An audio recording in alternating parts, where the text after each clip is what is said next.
Hi, my name is Aishi Jang, and today we'll be covering the evolution of cell signaling. Now, it's believed that cell signaling first evolved from ancient prokaryotes and single-celled eukaryotes, and were then adopted for new uses by their multicellular descendants, like us humans. Now, let's talk about these prokaryotes and single-celled eukaryotes. In bacteria, there's quorum sensing, which is essentially a stimulus response system allowing the detection of population density. So it'll tell the bacteria whether there's a lot of bacteria nearby or very few. And this will allow bacteria to do cool things, such as the creation of biofilms. Biofilms are essentially an aggregation of bacterial cells adhered to a surface.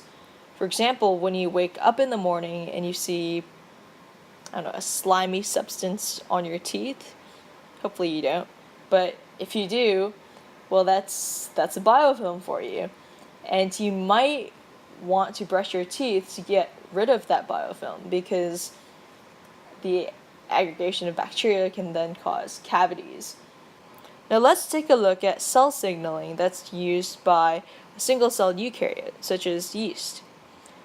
Now, yeast cells will actually use cell signaling for sexual reproduction.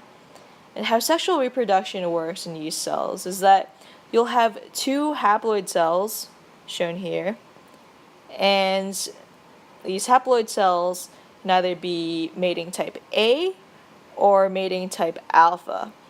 And the mating type A cells will secrete the A factor, which is shown in blue, and the alpha cells will secrete the alpha factor, shown in green. Now, the A cell will have specific receptors that the alpha factor can bind to, and the alpha cell will have specific receptors that the A factor can bind to. And what will happen is when these factors bind, these two cells will move closer and closer together and they will merge.